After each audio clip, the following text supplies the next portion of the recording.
Si usted también cree que las niñas y niños pueden cambiar el mundo, escriba en los comentarios desde dónde está viendo este video y deje su like. Esta historia merece ser escuchada. Era un miércoles nublado y Mateo vestía el uniforme azul de la escuela pública con el cuello un poco deshilachado. Tenía 9 años, los ojos muy oscuros y una expresión concentrada como quien siempre intenta entender más de lo que dicen las palabras. Mientras esperaba el autobús con su madre, apretaba fuerte la correa de la mochila, pero lo que realmente pesaba no eran los cuadernos, era la certeza de que ese sería el día en que haría algo que nadie esperaba de un niño de su edad. Algo que, si funcionaba, cambiaría todo para su hermano, Tomás. Desde los 5 años, Mateo observaba cosas que muchos adultos no percibían. Sabía cuando Tomás, su hermano mayor, se ponía ansioso con luces fuertes o ruidos impredecibles. Aprendió, solo, a interpretar sus gestos, sus miradas e incluso los pequeños sonidos que emitía cuando algo lo entristecía o calmaba. Tomás tenía 15 años y nunca había dicho una palabra, pero para Mateo eso nunca fue un problema. El problema era que el mundo fingía no escucharlo solo porque él no hablaba. Cuando la escuela cortó la atención especializada de Tomás, alegando falta de progreso, la madre pasó días tratando de agendar reuniones, enviar informes y pedir ayuda. Pero los correos no eran respondidos, las llamadas caían en silencio y cada puerta parecía más pesada que la anterior. La justificación siempre era la misma. El recurso debe destinarse a quien muestra evolución. Mateo, sentado junto a su madre en esas tardes de espera, leía todo. Cada frase burocrática, cada informe impersonal. Y fue allí, en el suelo de la cocina mientras su madre lloraba bajito, que dijo en voz baja, «Mamá, ¿y si hablo yo?» Al principio, la madre pensó que era imaginación, pero Mateo hablaba en serio. Quería estudiar el caso, entender los derechos de su hermano y representarlo en la audiencia pública del Comité de Educación Inclusiva. No como un adorno simbólico, sino como alguien que sabía exactamente lo que estaba haciendo. En los días siguientes, pasó horas en la biblioteca de la escuela con la ayuda de Clara, una asistente que le enseñó a buscar artículos, leer leyes y construir una línea de tiempo. Usando videos en el celular de su madre y anotaciones hechas en un cuaderno viejo, Mateo empezó a construir algo más grande que un argumento. Construía justicia. Clara fue la primera en no dudar. Cuando Mateo explicó lo que quería hacer, no se rió, no cuestionó su edad. Solo preguntó, ¿por dónde quieres empezar? Y allí nació una alianza silenciosa entre dos mundos que rara vez se encuentran, la infancia y la burocracia. Mateo llegaba siempre después de clase, con un sándwich en la mochila y una pila de dudas anotadas en hojas sueltas. Clara separaba los libros, accedía a sitios gubernamentales e imprimía documentos que normalmente nadie leía. Juntos revisaron los criterios de exclusión, los manuales de inclusión y casos parecidos al de Tomás. Y cuanto más leía Mateo, más claro estaba. El problema no era su hermano. Era la forma en que el sistema decidía quién merecía ayuda. Poco a poco, Mateo fue creando un dossier. Dibujaba gráficos con bolígrafos de colores, destacaba fragmentos de correos donde la escuela se negaba a responder. Pegaba post-its con dudas jurídicas e incluso imprimía capturas de pantalla de mensajes que su madre había enviado en desesperación. Todo tenía fechas, flechas, observaciones. No quería causar lástima. Quería probar, con lógica y paciencia, que la injusticia tenía forma, rostro y firma. A veces, Clara lo observaba en silencio, impresionada con la lucidez de ese niño de manos pequeñas y preguntas grandes. A veces se preguntaba cómo era posible que ningún adulto hubiera pensado en hacer lo que Mateo estaba haciendo. La víspera de la audiencia, Mateo durmió poco. Repasaba el cuaderno, ensayaba lo que diría intentando prever preguntas. Su madre, agotada, solo podía abrazarlo y repetir: «Gracias, hijo, gracias». Pero él no quería agradecimientos. Quería que Tomás tuviera, al menos una vez, la oportunidad de no ser descartado por ser diferente. Antes de dormir, fue al cuarto de su hermano. Tomás estaba acostado, mirando el techo con sus ojos tranquilos y distantes. Mateo se acercó y susurró: «Mañana voy a hablar por ti. Solo quiero que me mires una vez para saber que estás conmigo». Tomás giró lentamente el rostro y fijó la mirada en su hermano por unos segundos. No sonrió, no movió los labios, pero Mateo sintió algo como un sí invisible, como una luz pequeña encendida en lo profundo del pecho. El día siguiente amaneció con nubes bajas y calles mojadas. Mateo se puso el uniforme limpio, colocó los papeles en una carpeta azul y se ató el cabello con cuidado. Le gustaba sentirse arreglado cuando iba a hacer algo importante. Su madre sostenía su mano con fuerza mientras caminaban hasta el edificio del Consejo Educativo. Frente a la puerta, un guardia los miró con extrañeza, como quien no entiende qué haría un niño en una audiencia pública. Pero Mateo ya esperaba esas miradas. Siempre venían antes de la verdadera escucha. Cuando anunciaron su nombre para hablar, se levantó sin vacilar. Pasos pequeños, sí, pero ojos firmes. Caminó hasta el micrófono y colocó su carpeta sobre la mesa. Abrió el cuaderno con la misma delicadeza de quien abre una carta que carga el futuro. El murmullo en la sala era sutil, pero presente. Algunos susurraban sobre la irresponsabilidad de dejar a un niño hablar en una audiencia seria. Otros solo observaban con cejas levantadas. Pero Mateo no parecía escuchar nada de eso. Comenzó su discurso con voz calma y pausada, sin tropezar en las palabras. «Buenos días, me llamo Mateo. Tengo 9 años y estoy aquí para representar a mi hermano Tomás, que tiene 15 y no puede hablar».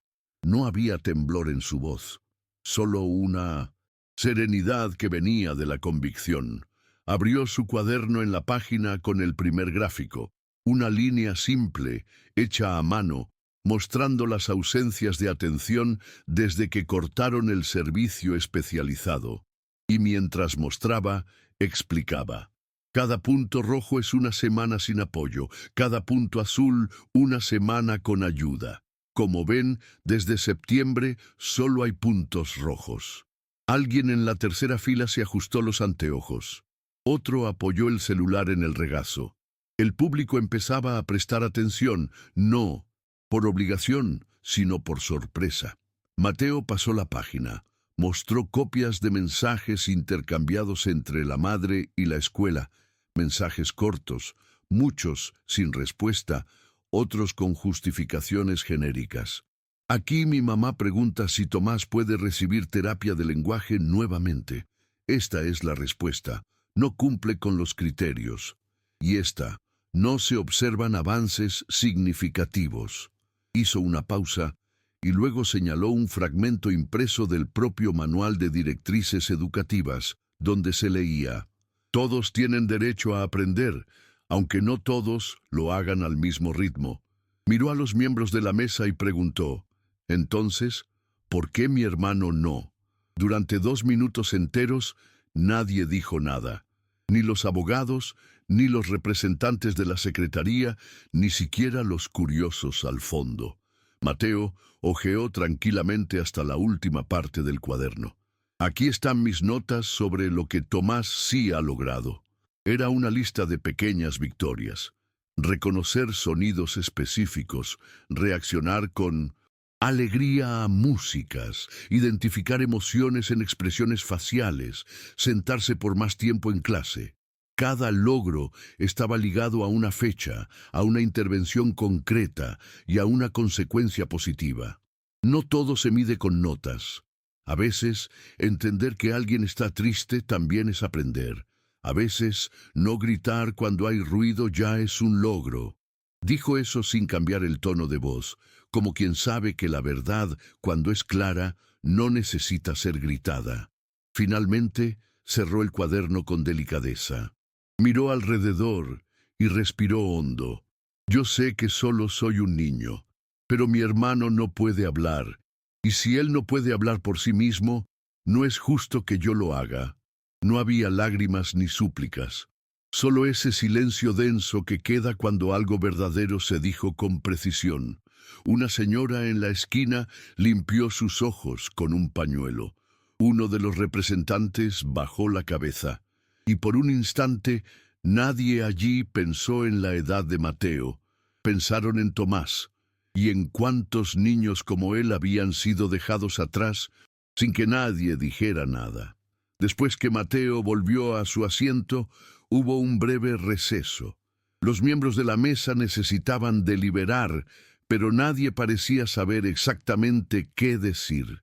Algunos susurraban entre ellos, otros solo hojeaban los papeles frente a ellos, como si buscaran en los documentos alguna autoridad para justificar lo que acababan de escuchar de un niño de 9 años. La madre de Mateo sostenía su mano con fuerza, pero no decía nada. Solo miraba.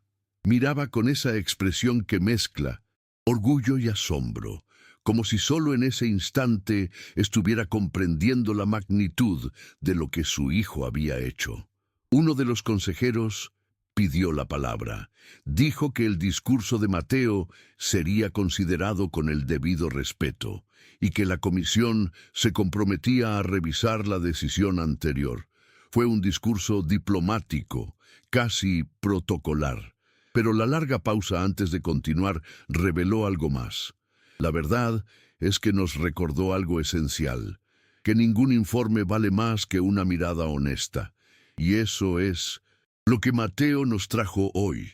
Fue la única vez que su nombre fue mencionado por un adulto en la mesa, no como excepción, sino como ejemplo. Mateo miró hacia adelante, sin sonreír. Sabía que todavía no era la victoria, pero era un paso. Al salir del edificio, algunas personas se acercaron. Una periodista local, que había ido a cubrir otro tema, pidió entrevistar al niño. La madre dudó, pero Mateo respondió con naturalidad: «Solo si es para hablar de Tomás, no de mí». En la entrevista habló poco, pero con precisión. Dijo que no quería ser noticia, quería que la noticia fuera el cambio. Dijo que había muchos niños como Tomás y que ninguno debería depender de la suerte de tener un hermano que hable por ellos. La reportera publicó un artículo al día siguiente con el título «El niño que hizo al sistema escuchar». Esa noche, Mateo cenó en silencio. Comió arroz con huevo y estuvo moviendo las puntas de la servilleta durante mucho tiempo. Su madre lo observaba sin decir nada, y Tomás, sentado al lado, veía dibujos animados con la misma concentración de siempre. Cuando terminaron, Mateo llevó los platos al fregadero y luego se sentó al lado de su hermano en la alfombra de la sala. Estuvieron allí los dos, mirando la pantalla sin intercambiar palabra. Pero había algo diferente en el aire. No era alivio ni victoria. Era la presencia, finalmente, de una escucha. Tomás no necesitaba entender cada detalle de lo que había ocurrido para darse cuenta de que, ese día, algo se había movido a su favor. A la mañana siguiente, al llegar a la escuela, Mateo notó que algo había cambiado también allí. Clara lo esperaba en la entrada, con una sonrisa contenida y un sobre marrón en las manos. Se lo entregó sin decir nada. Dentro había una carta del director, escrita con palabras formales, pero con un párrafo que lo hizo detenerse. El valor con que te presentaste ante la comisión nos inspira a repensar nuestras propias prácticas. Mateo leyó 2 veces, no por vanidad, sino porque quería entender lo que esa carta realmente significaba. Por primera vez, un adulto de la institución admitía, aunque con rodeos, que tal vez había algo mal en la forma en que estaban tratando a alumnos como Tomás. En la biblioteca, las miradas de los compañeros cambiaron. Algunos preguntaron si era verdad que había ido a hablar con jueces. Otros simplemente ofrecieron un lugar a su lado en la mesa sin preguntar nada. Mateo agradecía con gestos simples, un asentir de cabeza, una mirada firme. No quería convertirse en héroe, mucho menos ser el niño prodigio de la semana. En el fondo, lo que más deseaba era que lo que hizo no fuera considerado extraordinario, que fuera normal que alguien defienda a quien ama, incluso siendo pequeño. Clara, al otro lado de la sala, comprendía ese deseo silencioso, y por eso nunca lo elogiaba en exceso. Solo decía, cuando necesites estamos aquí. Mientras tanto, la noticia se difundía por la ciudad. Primero en redes sociales, luego en periódicos, impresos y finalmente en radios y canales de televisión locales. Un fragmento del video de la audiencia, filmado por una empleada del consejo, fue compartido miles de veces. En él aparecía Mateo, diciendo con voz tranquila, «No todo se mide con notas. A veces, entender que alguien está triste también es aprender». Esa frase, en particular, tocó a muchas personas. Educadores, terapeutas, madres de niños neurodivergentes escribieron cartas, hicieron publicaciones, compartieron sus propias historias. Por primera vez, el caso de Tomás no era tratado como un problema familiar, sino como un síntoma de un sistema que necesitaba escuchar mejor. Días después, una legisladora local contactó a la madre de Mateo. Quería reunirse con ellos para discutir cambios en los criterios de evaluación educativa para alumnos con discapacidad severa. Mateo escuchó todo con atención, pero cuando le preguntaron qué pensaba, respondió con una calma que desarmó la sala. «No quiero que cambien la ley solo.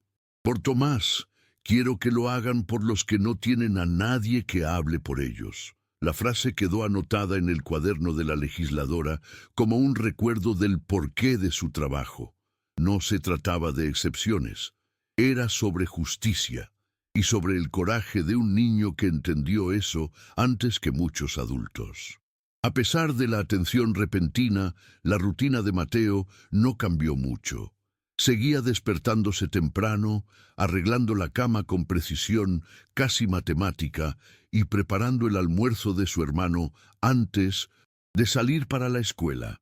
Su madre insistía en que descansara más, que dejara los papeles y las lecturas por un tiempo, pero Mateo explicaba sin arrogancia que eso no era un proyecto, era parte de su vida ahora.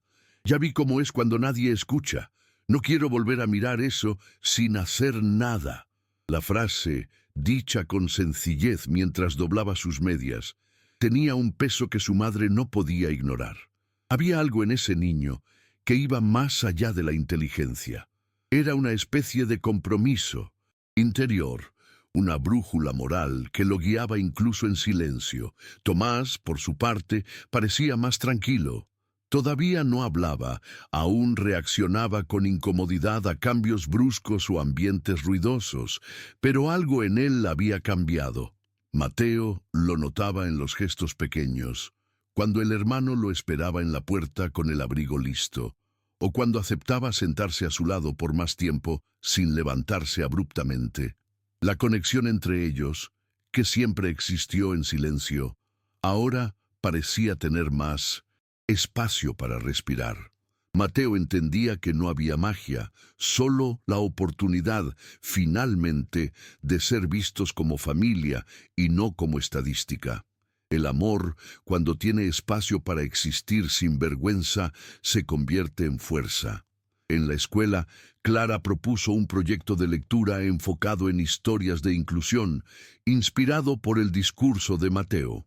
Pidió permiso a la dirección para abrir espacio en las clases de literatura para que los alumnos discutieran narrativas de personas neurodivergentes. Mateo ayudó a montar la pequeña estantería con libros prestados, recortó imágenes para un mural y escribió, con su letra precisa, una frase en la cartulina verde en la parte superior. «Escuchar también es una forma de cuidar». El mural, montado en el pasillo entre la biblioteca y la sala de profesores, empezó a atraer miradas todos los días. Y sin que él tuviera que decir mucho, más niños comenzaron a hablar sobre sus hermanos, sus primos, sus miedos a no ser comprendidos. En casa, la madre recibió una carta del Consejo Educativo confirmando la suspensión de la decisión anterior. La atención especializada de Tomás sería restituida provisionalmente mientras el caso era reevaluado. La noticia llegó con alivio, pero también con prudencia. Nada aún era definitivo. Aún así, Mateo leyó la carta con ojos firmes, como si ya esperara ese desenlace. Lo que no esperaba era la nota adjunta al documento, firmada por una de las consejeras presentes en la audiencia. Decía solo, «Gracias por recordarnos lo esencial». Mateo guardó la nota dentro del cuaderno donde había hecho todas las anotaciones del caso, no como trofeo, sino como recordatorio de que a veces un gesto pequeño puede reorganizar el mundo. Fue en un sábado de sol pálido cuando Mateo recibió la invitación que lo dejó en silencio por más de un minuto. Un profesor de la universidad local, que había leído sobre el caso en el periódico, lo invitaba a asistir a un seminario sobre inclusión educativa. El evento estaba dirigido a profesionales, pero el docente decía con todas las letras que la mirada de Mateo era necesaria allí. La madre leyó la invitación en voz alta y esperó la respuesta del hijo. Él no respondió de inmediato. Solo caminó hasta su cuarto, tomó su cuaderno de tapa azul y comenzó a hojear las páginas ya gastadas. Finalmente dijo, «Si voy, quiero escuchar más que hablar». Como siempre, Mateo no buscaba aplausos, buscaba escucha. El día del evento llegó con camisa limpia, cabello peinado, con la ayuda de su madre, y la misma carpeta azul donde guardaba todos los documentos sobre Tomás. Entró a la sala como quien entra a una biblioteca, con respeto y curiosidad. Al principio, algunos participantes lo miraron con extrañeza, pensando que estaba allí por error.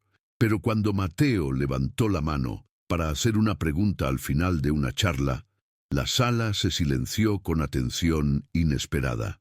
¿Cómo sabremos si estamos incluyendo de verdad si nunca preguntamos a los que están fuera del sistema cómo se sienten? La pregunta, simple, desafiaba décadas de teorías y no exigía respuesta, pedía reflexión. Tras el evento, 3 profesores se acercaron para agradecerle personalmente. Uno de ellos, especialista en políticas públicas, dijo que usaría esa pregunta de Mateo como apertura de su próximo artículo. Otro preguntó si le gustaría visitar el laboratorio de neurociencias infantiles de la universidad. Mateo escuchó todo con atención, pero fue claro. «Gracias, pero ahora mismo lo que más me importa es que Tomás tenga su clase de arte de vuelta». El profesor sonrió. Allí había una sabiduría que no se aprende en ninguna posgrado. Una sabiduría que nace de la convivencia, de la empatía y de una curiosidad guiada por la compasión. De regreso a casa, Mateo miró por la ventana del autobús con la frente apoyada en el cristal. Las calles parecían las mismas de siempre. Gente apurada, tiendas cerrando, bocinas impacientes, pero dentro de él algo había cambiado. Ya no se trataba solo de Tomás. Era sobre otros niños y niñas que vio en el seminario en fotos, estudios de caso y gráficos. Niños que, como su hermano, no hablaban o no comprendían el lenguaje convencional, pero tenían algo que decir. Mateo entendía ahora que dar voz no era hablar por alguien, era crear espacio para que el silencio también fuera entendido como habla. Y esa idea, que parecía inmensa, cabía entera en su pequeño cuaderno azul. La semana siguiente, algo inesperado ocurrió en la escuela de Tomás. Llegó una nueva profesora suplente de artes, joven, de mirada atenta y gestos lentos. En el primer día pidió a los alumnos que expresaran una emoción usando solo colores. Tomás, que solía quedarse retraído en la esquina del aula, tomó una hoja blanca y con los dedos comenzó a cubrirla de azul profundo casi sin parar. La profesora no interrumpió, solo observó. Al final de la clase entregó una nota a la madre de los niños. Su hijo tiene una forma muy precisa de comunicarse. Solo hay que mirarlo sin prisa. Mateo leyó la nota 3 veces, como intentando memorizar esa frase para siempre. Eso era todo lo que él había estado intentando decir. Y ahora, finalmente, alguien más lo había visto. La profesora, que se llamaba Mariana, entró en sus vidas de forma suave pero marcada.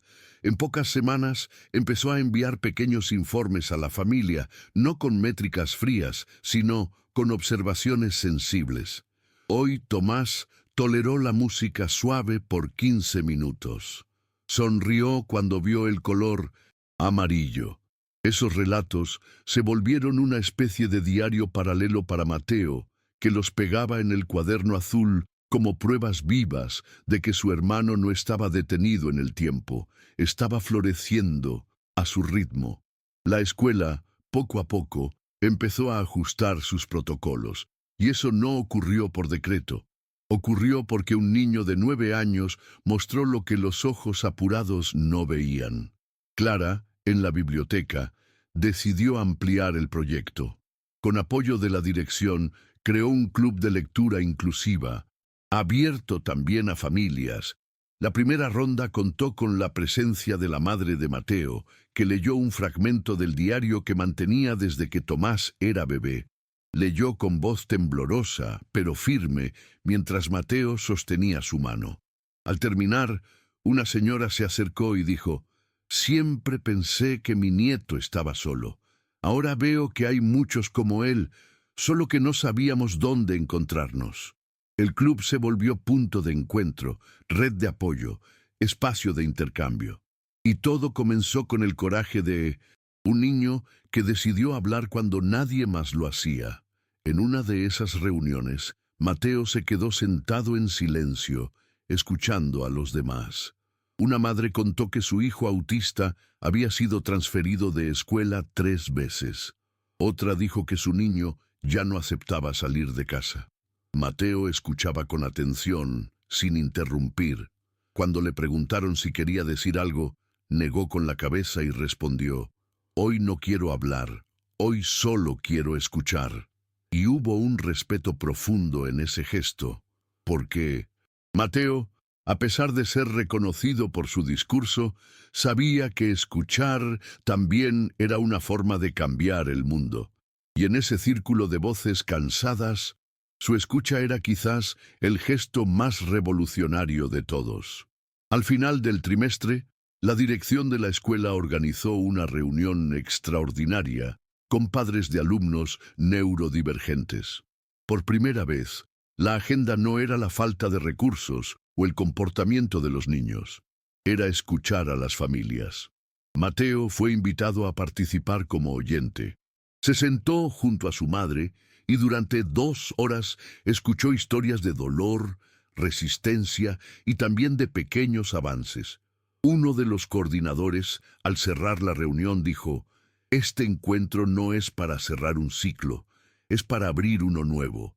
Eso resonó en Mateo, como una frase que podría estar en su cuaderno. Anotó discretamente con su bolígrafo azul.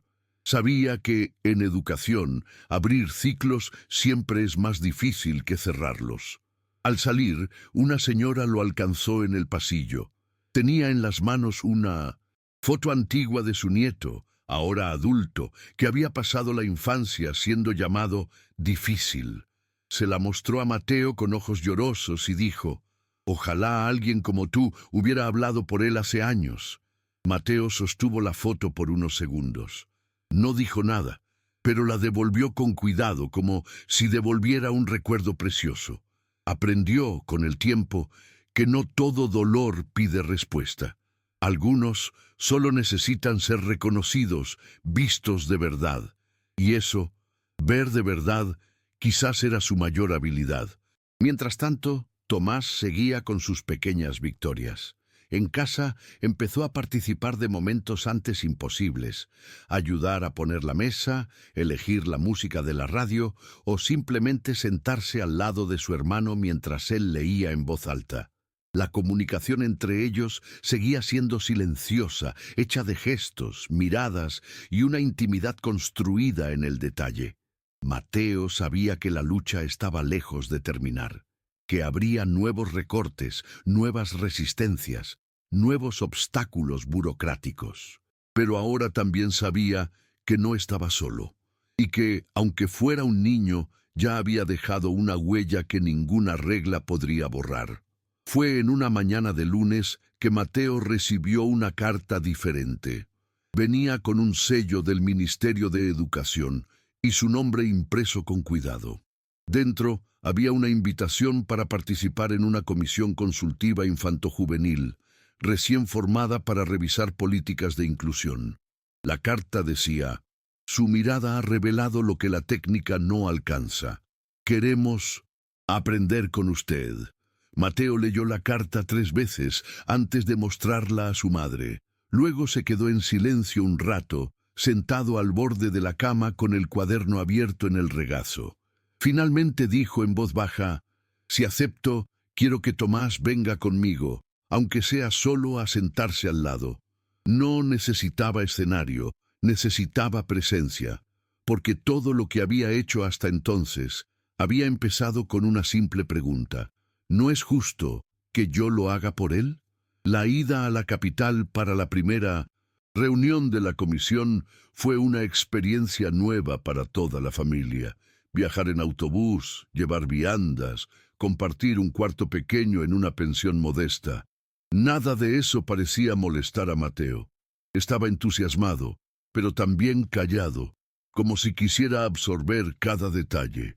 Tomás, a su lado, llevaba un juguete de goma que apretaba cada vez que algo nuevo surgía a su alrededor. Mateo organizaba los papeles en la mesa del cuarto con el mismo cuidado de siempre, como si fuera un ritual. Silencioso antes de un gran gesto. Cuando su madre le preguntó si estaba nervioso, respondió con una pequeña sonrisa: «Un poco, pero es de los nervios buenos». El día de la reunión, Mateo se puso la camisa blanca con los botones torcidos.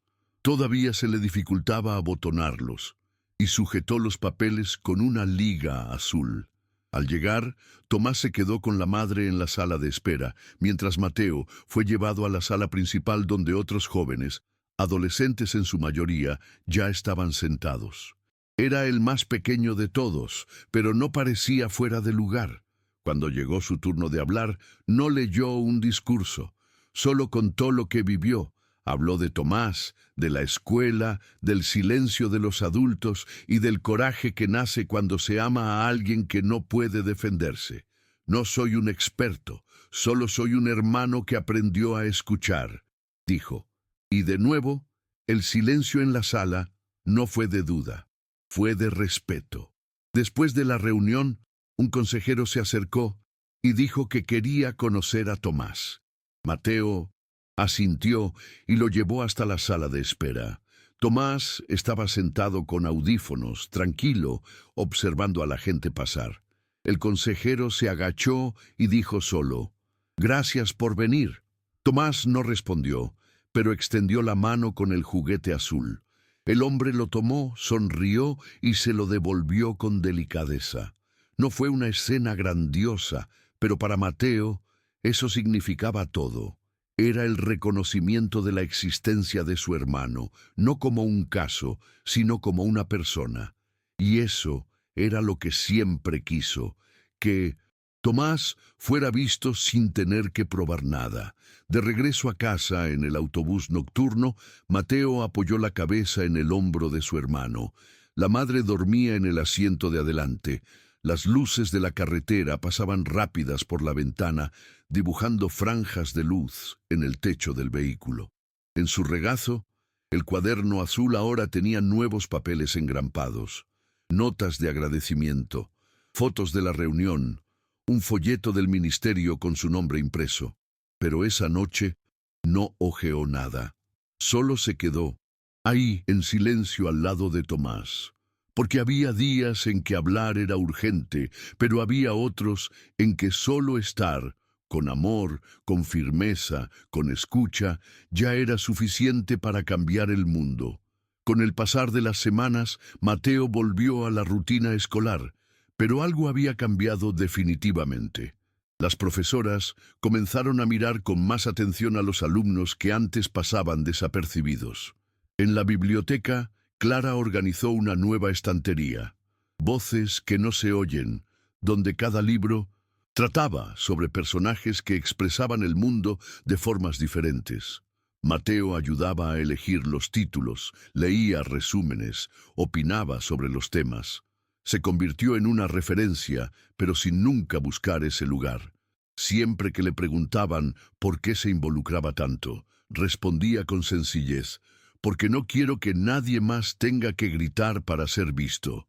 Y esa frase terminó convirtiéndose en el lema de un mural que los niños pintaron juntos en el patio. La madre de Mateo, por su parte, también comenzaba a transformarse. Participaba ahora en reuniones en la escuela con más firmeza, ya no con la mirada de quien pide, sino con la postura de quien sabe lo que su hijo merece. En una de esas reuniones, otro padre comentó sorprendido: «Nunca pensé que una madre sola pudiera hacer tanto». Ella no respondió de inmediato. Solo miró a Mateo, que esperaba afuera con Tomás, y dijo: «Es que no estoy sola». Había orgullo, pero también reconocimiento. No se trataba solo de resiliencia individual. Había una red creciendo, hecha de madres, de hermanos, de profesores como Clara, de niños que estaban aprendiendo a no ignorar. El caso de Mateo llegó discretamente a otras ciudades. Una ONG de derechos educativos pidió permiso para usar su discurso en la audiencia como material formativo. Una universidad incluyó su historia en una clase de pedagogía. En ninguno de esos casos, el niño apareció con destaque, porque él mismo rechazaba entrevistas y retratos. Prefería que hablaran del contenido, del impacto, del cambio. Lo importante no soy yo. Lo importante es lo que pasa cuando alguien decide escuchar, escribió en una de las pocas respuestas que envió a un periodista. Y esa era su línea ética: ser puente, no escenario. Fue en una mañana común, al final del semestre, que Tomás sorprendió a todos. Estaban los tres en casa, la madre en la cocina, Mateo leyendo un libro en voz alta, y Tomás al lado, jugando con sus objetos táctiles. Cuando Mateo leyó la frase, él comprendía el mundo a su manera, Tomás hizo un sonido leve, casi imperceptible. Luego levantó el dedo y tocó el libro, justo donde estaba la frase. Mateo se congeló. Miró a su madre, que ya había dejado de cortar las verduras. No dijeron nada, solo se miraron. Por primera vez, Tomás no solo reaccionaba, señalaba, elegía, se conectaba con algo fuera de él. Y en ese gesto simple, Mateo entendió que todo esfuerzo, toda palabra, todo papel escrito había sido por eso, por ese toque, porque allí, por primera vez, el mundo respondió. Después de ese día, Mateo comenzó a leer más seguido para Tomás. Descubrió que había palabras que despertaban reacciones específicas: mar, luz, quieto, hermano. Notó que ciertos pasajes provocaban movimientos con los dedos, otros hacían que Tomás se inclinara para escuchar mejor. Empezaron a crear, sin decirlo, un lenguaje particular, hecho de pausas, repeticiones y elecciones.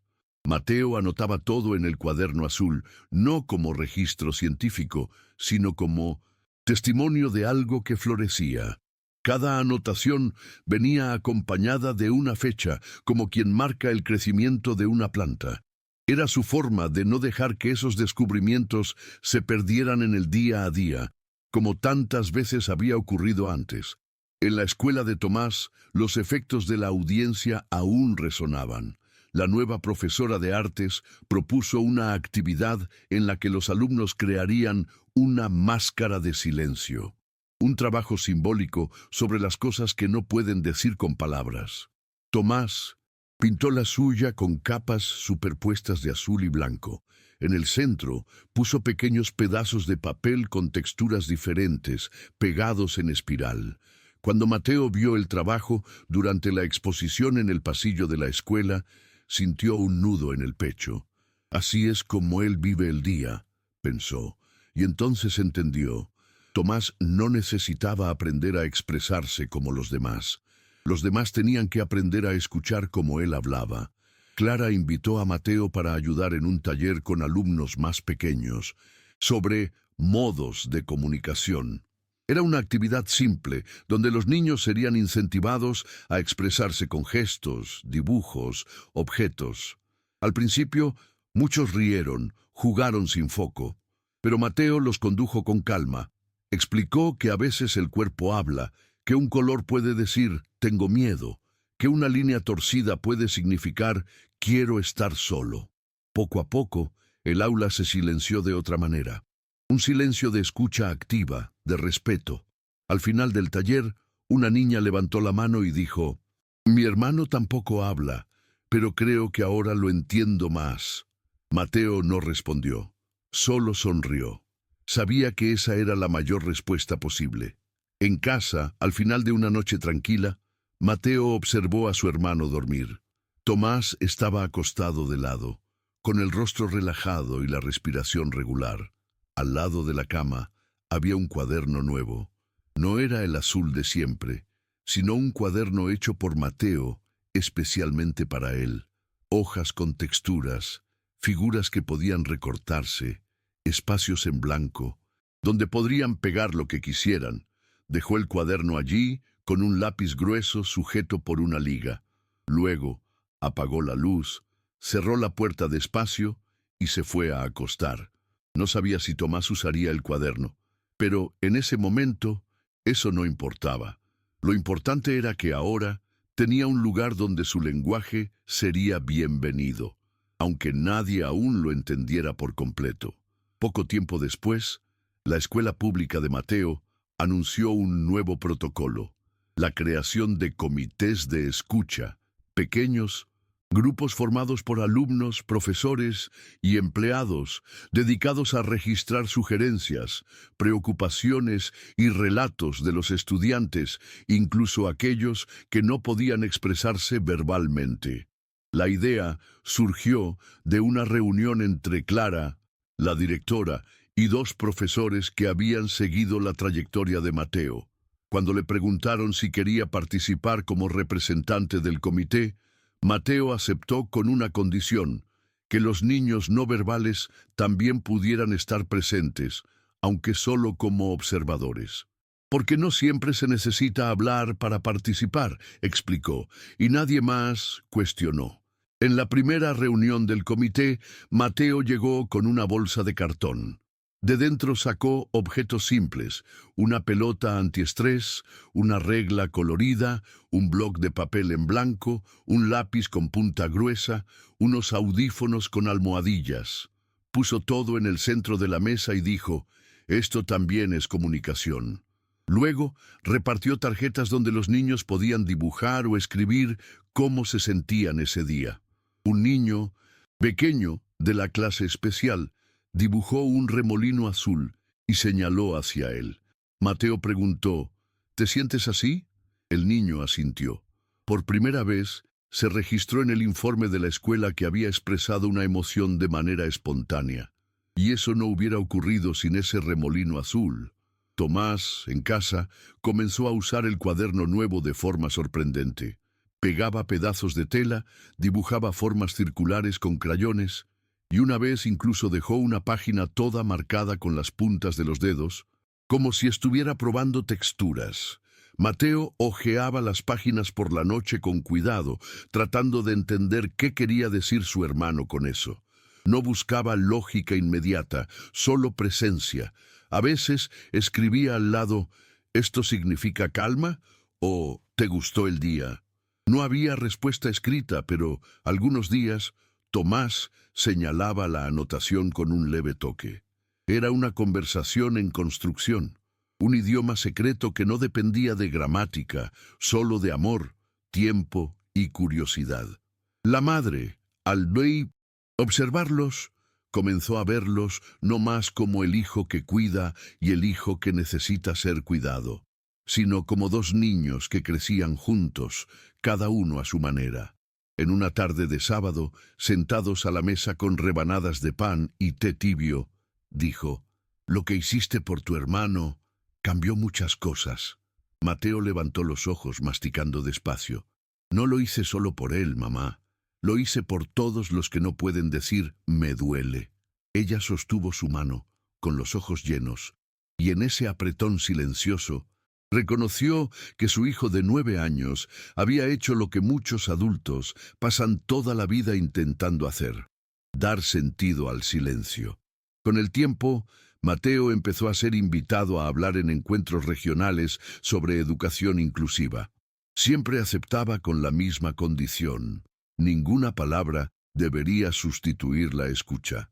En uno de esos eventos, en una escuela rural, se negó a subir al escenario, prefiriendo sentarse con los alumnos en círculo. Tomó un gis y dibujó una espiral en el suelo. Dijo: «Así es como aprenden algunas personas. No van en línea recta, van en círculos, pero siempre avanzan». Una profesora tomó una foto de la espiral y la usó días después en una actividad con sus propios alumnos.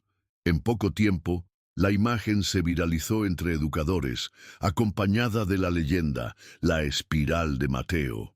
El niño no supo eso de inmediato, y cuando lo supo, solo sonrió. Era solo un dibujo, pero había dicho lo que necesitaba.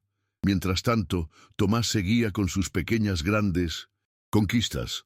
Un día, en plena clase de música, sorprendió a todos al levantarse y tocar 3 notas en un xilófono colorido. La profesora contuvo el impulso de aplaudir inmediatamente. En lugar de eso, se sentó a su lado y tocó las mismas notas de vuelta. Tomás repitió.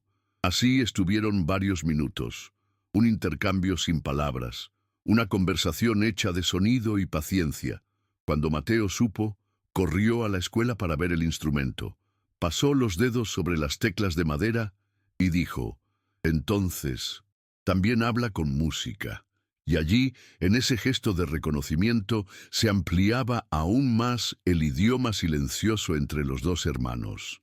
La directora de la escuela de Mateo escribió una carta oficial al Consejo de Educación proponiendo la incorporación permanente de los comités de escucha en el currículo de otras escuelas de la región. En el documento citaba el trabajo de Mateo como punto de partida e incluía testimonios de familias y profesores.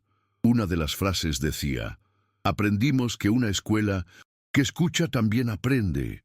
La carta fue aprobada y en menos de 2 meses, 8 escuelas de la red comenzaron a probar el modelo. Mateo no acompañaba todo de cerca. Prefería seguir ayudando a Clara, escuchando a los más pequeños y registrando sus impresiones en el viejo cuaderno azul. Era allí, en la simplicidad del día a día, donde sentía que realmente ocurría el cambio. En casa comenzó a formarse una nueva rutina. Por la noche, después de la cena, Mateo leía un párrafo en voz alta para Tomás, como siempre. Pero ahora Tomás elegía el libro. Señalaba la estantería, el color de la tapa, o simplemente se acercaba al título deseado. La madre observaba ese intercambio con el corazón ligero, como quien ve flores brotar en un lugar donde antes solo había tierra seca. No era milagro, era proceso, era la suma de cada elección hecha con amor y escucha. Y en una de esas noches, cuando Mateo terminó de leer un fragmento y cerró el libro, Tomás tocó su mano y sin avisar apoyó la cabeza en su hombro. Fue la primera vez que hizo eso, y en ese instante, sin una palabra, Mateo supo. Él entendió todo. En una tarde de primavera, Mateo recibió un sobre sencillo, con papel reciclado y letras cuidadosas. Era una carta escrita a mano por una educadora de otra ciudad. En el texto contaba que, Tras conocer su historia, decidió no abandonar el caso de una alumna que no hablaba desde hacía más de un año. La niña no habla todavía, pero ayer me abrazó por primera vez.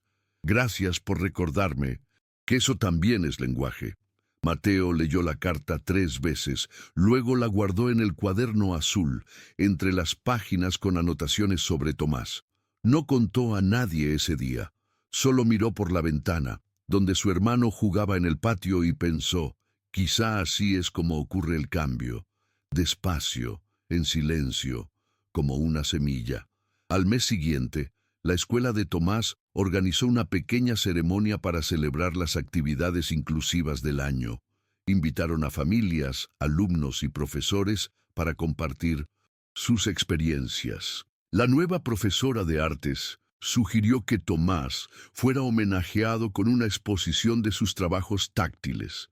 Mateo ayudó a organizar todo, pegó los recortes, numeró los dibujos, montó las leyendas con cuidado. No usó palabras grandes. En cada leyenda escribió cosas como día de calma, colores que no hacen ruido, manos que hablan. Durante el evento, muchas personas se emocionaron al darse cuenta de que allí había más que expresión. Había escucha, escuchar sin prisa, escuchar sin esperar que todo se diga en voz alta. Cuando llamaron a Tomás para recibir un recuerdo simbólico, fue acompañado por la profesora. Al recibir el objeto, un marco con hojas secas pegadas en papel azul, miró al público y luego a su hermano. Mateo levantó el pulgar despacio, como solía hacer en las mañanas difíciles, y por primera vez, ante tanta gente, Tomás respondió con un gesto igual. La sala quedó en silencio por unos segundos. No hubo aplausos inmediatos, ni gritos. Solo un silencio emocionado que decía más que cualquier celebración. Era el reconocimiento de un camino recorrido con paciencia, un camino hecho de pequeños gestos que juntos construyeron un puente entre dos mundos. Más tarde, en casa, la madre colgó el marco en la pared de la sala, justo encima de la estantería de libros. Al lado, colocó el cuaderno azul de Mateo, ya gastado, con hojas marcadas, arrugas, dibujos y frases sueltas. Mateo protestó suavemente. «Eso no es para exponer, mamá». Pero ella respondió sonriendo. «Claro que sí, porque aquí también se cuenta la historia de cómo aprendimos a no rendirnos». Él no discutió. Solo se sentó en el sofá, con Tomás al lado, los pies descalzos tocando el suelo frío. La televisión encendida a volumen bajo, los sonidos de la calle de fondo. Era una noche común, pero en esa casa todo había cambiado, y ninguno de los tres necesitaba decirlo en voz alta, porque lo sabían, lo sentían, y en el fondo siempre lo supieron. Unos meses después, Mateo fue invitado a participar en un documental sobre niños que transformaron sus comunidades. La producción quería grabar en su casa, mostrar su cuaderno, entrevistar a la madre y al hermano. Pero Mateo rechazó.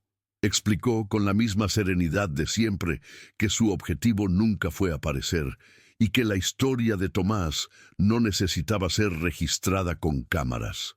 La verdadera transformación no siempre se ve. A veces se siente, y eso es suficiente, dijo. Los productores insistieron, ofrecieron anonimato, edición cuidadosa, hasta un pago simbólico. Pero Mateo fue firme, agradeció la atención, elogió el trabajo y finalizó con una pregunta simple. ¿Ustedes también escuchan cuando no hay palabras? En cambio, él y Clara decidieron organizar una serie de talleres abiertos para familias de la región. No había micrófonos, ni cámaras, ni invitaciones impresas, solo sillas en círculo, mesas con materiales diversos y el compromiso de escuchar. Cada niño que participaba podía crear su propio diccionario alternativo. Una colección de sonidos, texturas, imágenes y gestos que representaban sentimientos o necesidades. Mateo ayudaba con sugerencias, pero nunca corregía. No hay forma incorrecta de decir lo que uno siente, decía a los pequeños. Y con ese cuidado nacían nuevas formas de comunicación, no solo para los niños, sino también para los adultos que finalmente aprendían a esperar. En uno de esos talleres, una madre contó que su hijo, no verbal, había empezado a usar colores para indicar cómo se sentía: azul para tranquilo, rojo para incómodo, verde para feliz. Dijo que solo se dio cuenta porque escuchó sobre el proyecto de Mateo. Al final del círculo, se acercó y preguntó si podía darle un abrazo. Mateo asintió, medio incómodo. Recibió el abrazo con los brazos medio sueltos, como quien aún aprende a lidiar con ese tipo de gratitud. Pero después, al alejarse, miró el cuaderno en sus manos y dijo: quizá no podamos cambiar todo el mundo, pero sí podemos hacer que duela menos para algunos.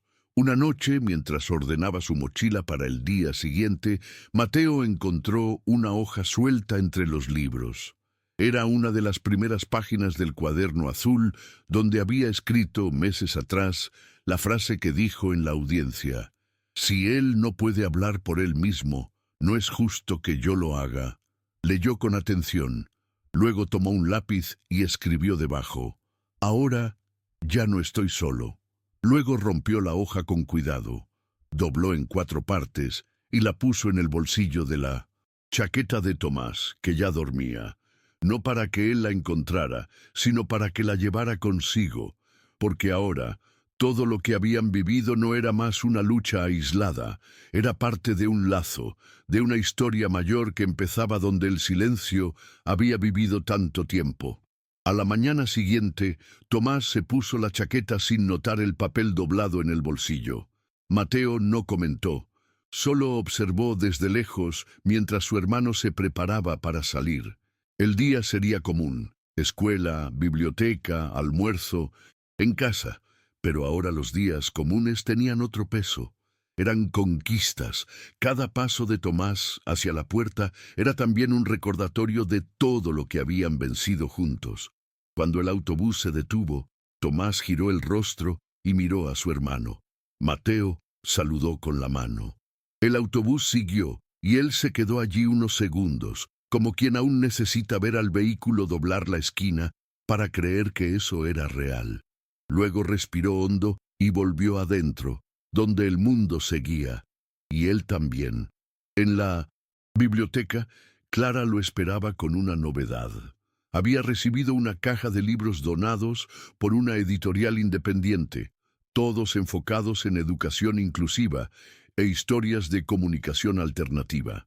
Uno de ellos, delgado y colorido, traía en la portada una ilustración que recordaba a Mateo, un niño de ojos atentos y un cuaderno en las manos.